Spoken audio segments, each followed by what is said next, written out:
Welcome to Behind the Recipe. I'm your host, Christina Hitchcock. Join me every week as we deep dive into the joys of cooking, explore kitchen tips and tricks, and share delicious recipes that will inspire your next meal. So whether you're a seasoned cook or just learning your way around the stove, there's something here for everyone. So let's get cooking.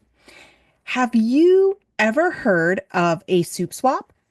It's kind of like a cookie exchange that you see during the holidays, but instead of sweet treats, it's all about hearty, comforting soups. Sounds amazing, right? Well, I started hosting soup swaps quite a few years ago. I thought it was a fun way to warm up during the chilly months and really help fight those winter doldrums. And the idea is pretty simple. Each guest makes a big batch of their favorite soup and brings it to share with others, kind of like the cookie swaps, right?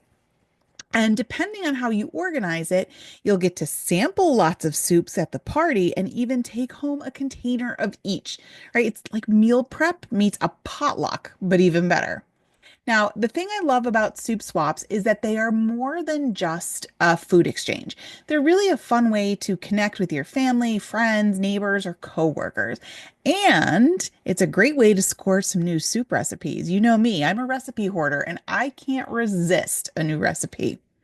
Another perk to swaps is it's a great way to stock your fridge and freezer with lots of yummy soups. And these are incredibly flexible parties to plan. You can make it as simple or as elaborate as you want. If you want to keep it casual, just invite a few friends over for an afternoon swap. But if you want something more structured, you can add themed decorations, have tasting stations, or even a vote for the best soup of the day. It's all about making it your own. So let's talk about how to host a soup swap. It's actually a lot easier than you think, but let me walk you through the details. First, pick your date and send out invitations. You can keep it casual with a text or an email, or go the extra mile with themed invites. Now, be sure to include details like the number of participants and any dietary considerations. You can also have a sign-up sheet where guests can list the soup that they're bringing to prevent any duplicates. Or if you're more laid back, you can let everyone surprise you because let's face it, Mary's chicken noodle soup probably won't be like Donna's. So you're sure to get, while they may be similar, they won't be exactly the same. Next, establish the ground rules. Let your guests know how much soup to bring. And a good rule of thumb that I like to use is to figure 1 quart per person and then add an extra quart to serve at the party. So this ensures that everyone gets a few servings of each soup to take home. And you can also have your guests bring their soup pre-packaged into those 1 quart portions.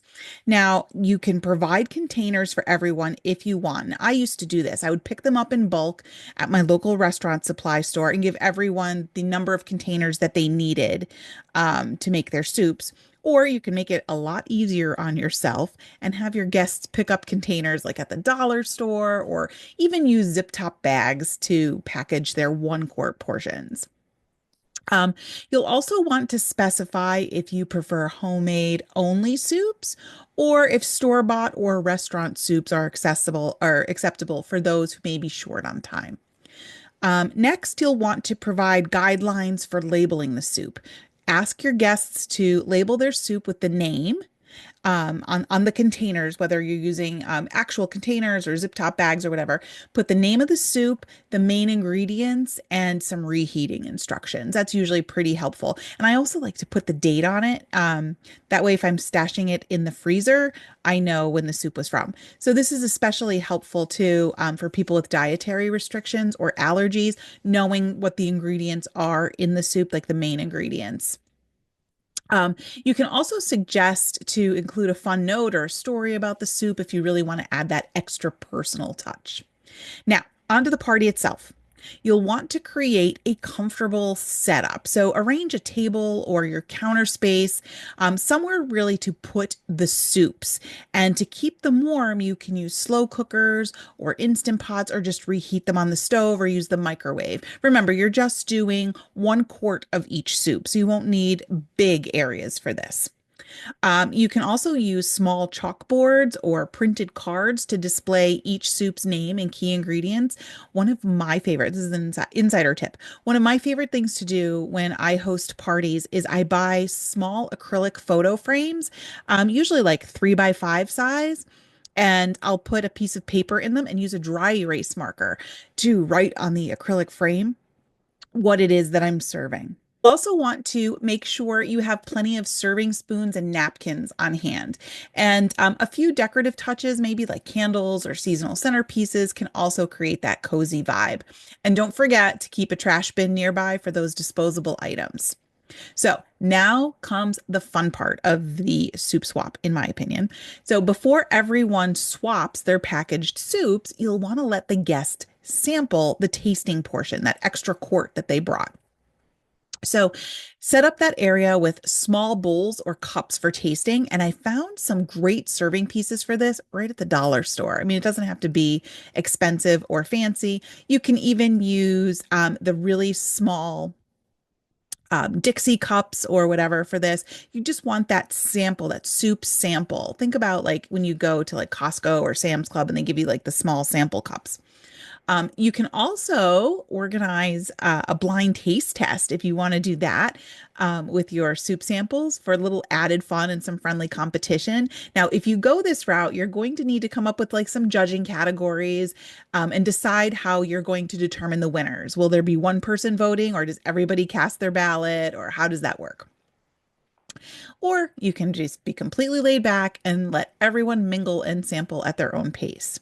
Now, you might be thinking that 1 quart of soup for tasting is not quite enough when divvied up between your guests, but let me assure you that 5 to 10 small portions of soup can really be filling. I always left my soup parties extremely full because you're sampling a bunch of different soups. So you don't want a bowl or even like a regular like cup size portion of each soup. That's a lot. So just that small tasting, they do add up when you have 5 to 10 servings. And then especially if you have like chilies or a really hearty soup in the mix, you're going to get full really fast. So you can include some extra fun by providing toppings like croutons or shredded cheese or sour cream, fresh herbs, things like that, depending on the soups that you have there. You can also provide bread or rolls or crackers to pair with the soups, or even your favorite desserts. These are just some suggestions for you. Obviously, you can build on these and make it all your own, but the possibilities are really endless when it comes to this, and you can have a lot of fun with it. So let's talk a bit about what guests should bring to your super soiree. Get it? See what I did there? Okay, I know. That was a bad pun. Bad pun. So moving on. Obviously, your guests will need to bring their soup. And remember, you'll want to plan enough for the group to take home, and that's you have some for sampling. And I prefer to have everyone bring their soup already pre-portioned into the containers because it really makes it so much easier at the swap. This way, you're not dishing up a lot of extra containers of soup. Now, if you're not providing the containers, encourage everyone to use durable, leak-proof containers that are easy to transport and store. I also like to have everyone bring their printed recipe. You'll want to make sure that they bring enough of the recipes for everyone attending to take one home so that if they want to make this soup again, they have what they need. You can even suggest using decorative or themed recipe cards if you wanted to make it a little extra special. To be safe and accommodating, you may want to ask your guests to provide a note or a label for any dietary accommodations, such as gluten-free or vegan options. This ensures that everyone can enjoy their soup safely. And it's also good to find out any dietary accommodations prior to the party and share this information with your guests beforehand. So let's move on to soup suggestions. Now, if you need some inspiration, here are a few crowd-pleasing options. And be sure to check the show notes because I will provide links for some of these in there so that you can have easy recipes right at the ready. So first you have the classics, right? We have chicken noodle, minestrone, beef vegetable. These are timeless recipes that are often loved by everyone and they're freezer friendly. Then you have the hearty favorites, beef stew, lentil soup, or a clam chowder. And these are perfect for people looking for a filling or a satisfying meal. Now, if you want to get creative, you could go with like a Thai coconut curry or a butternut squash soup or even a tortilla soup. These options add a touch of international flair and really a lot of unique flavor. And you're probably not going to end up with a lot of duplicates from that category. And then, of course, there are vegetarian and vegan options like tomato basil or creamy cauliflower or even a black bean soup. And these are great for ensuring that you have some inclusivity while still offering bold and satisfying tastes. And don't forget, a chilled gazpacho or a cucumber soup could make for a refreshing change even in the winter. It'll really stand out. So, doesn't this sound like a fun winter get together? I've always had so much fun at soup parties that I've hosted because it's not just about the food, right? It's about building connections and sharing your favorite recipes and creating a sense of community. Now, remind your guests to come ready to share not just their soup, but maybe some stories. It's a great opportunity to learn about each other's cooking styles, maybe some family traditions, if this is like great grandma's chicken noodle soup, or even kitchen mishaps, all over a bowl of something delicious. And don't stress if things aren't perfect. The beauty of a soup swap is really in its simplicity and in the joy that it brings when everyone gets together. So, whether your gathering is large or small, it's really that shared experience of everybody swapping recipes and stories so that you can leave with warm memories and full bellies. So, if you're going to host a soup swap, I wish you the best of luck. I think you will love it. And don't forget to invite me. I love a great soup party. Thanks so much for tuning in to today's episode of Behind the Recipe. I hope you enjoyed our conversation and picked up a few tips or recipes to try in your kitchen. If you love this episode, don't forget to subscribe on your favorite podcast player, leave a review, and share it with your friends. And of course, I'd love to hear from you. So send me your questions, your feedback, your recipe ideas. Just head over to itisakeeper.com/BTR for Behind the Recipe. And until next time, happy cooking, and remember, everything's better when shared in the kitchen.